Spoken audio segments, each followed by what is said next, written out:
5 राज्यों में चुनाव नतीजे आने के बाद भारतीय जनता पार्टी के पास सबसे बड़ा सवाल खड़ा हो रहा था कि मुख्यमंत्री के चेहरे कौन होंगे।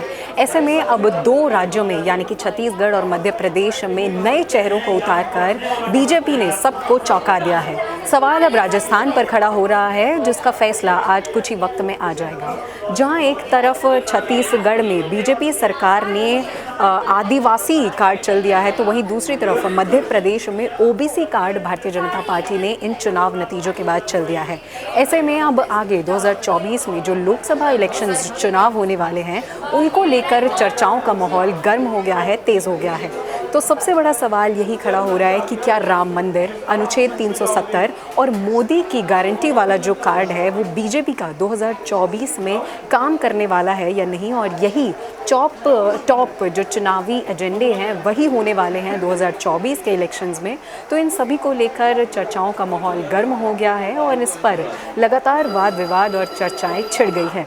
तो ऐसे में हम ये ऐसा क्यों कह रहे हैं कि 370, मोदी की गारंटी या फिर राम मंदिर ये चुनावी एजेंडे हो सकते हैं, क्योंकि जो हिंदी पट्टी वाले राज्य हुए हैं यानी कि छत्तीसगढ़, मध्य प्रदेश और राजस्थान, यहाँ पर जो मोदी की गारंटी वाला कार्ड है, जो दांव है, वो काफ़ी सफल रहा है। और साथ ही जम्मू कश्मीर से अनुच्छेद 370 हटाने के फैसले की वैधता को चुनौती देने वाली याचिका पर सुप्रीम कोर्ट का जो फैसला आया है, उसके बाद ये मुद्दा भी काफ़ी ज़्यादा गरमाया हुआ है।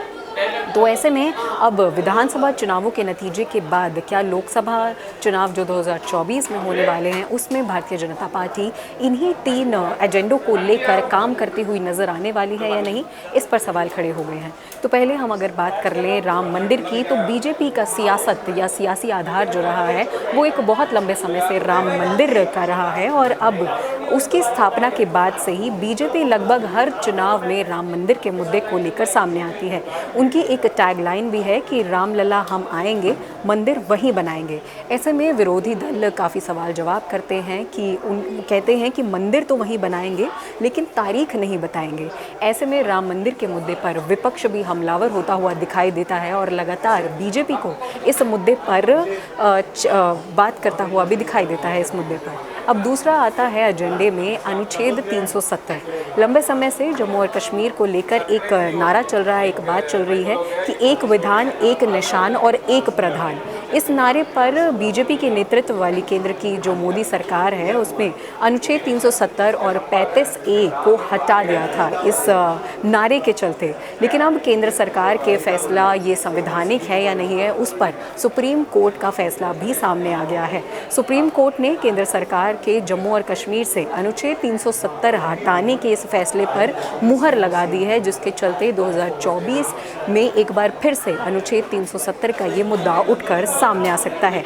ऐसे में अगर बात करें ओबीसी या फिर आदिवासी वोटरों की, तो मध्य प्रदेश और छत्तीसगढ़ में ये कार्ड खेलकर भारतीय जनता पार्टी ने इन दोनों ही समीकरणों को साधने की भी कोशिश करी है विधानसभा चुनाव के नतीजों के बाद में। ऐसे में अब आखिरी जो एजेंडा है वो आता है मोदी की गारंटी पर, जो कि तीनों हिंदी पट्टी वाले राज्यों में काफ़ी ज़्यादा सफल रहा है बीजेपी और मोदी के लिए काफ़ी फ़ायदे में भी रहा है।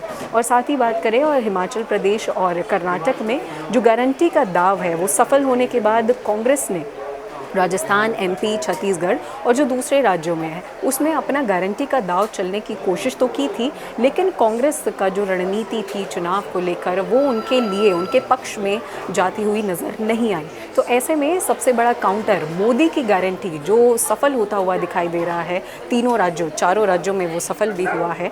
तो ऐसे में अब खुद प्रधानमंत्री मोदी जब चुनावी रैलियों में जाते हैं, अपने चेहरे पर चुनाव लड़ते हैं, अपनी गारंटियों की बात करते हुए खुद नज़र आते हैं, तो वो कहीं ना कहीं जनता को पसंद आ रहा है। तो अब 2024 को लेकर ये 3 मुद्दे, राम मंदिर, अनुच्छेद 370 और मोदी की गारंटी, ये बड़े चुनावी एजेंडे हो सकते हैं। लेकिन 2024 नज़दीक ही है, देखना दिलचस्प होगा कि इन तीनों मुद्दों के अलावा भारतीय जनता पार्टी और प्रधानमंत्री मोदी किन रणनीतियों को लेकर या किन मुद्दों को लेकर 2024 के चुनाव लड़ते हैं।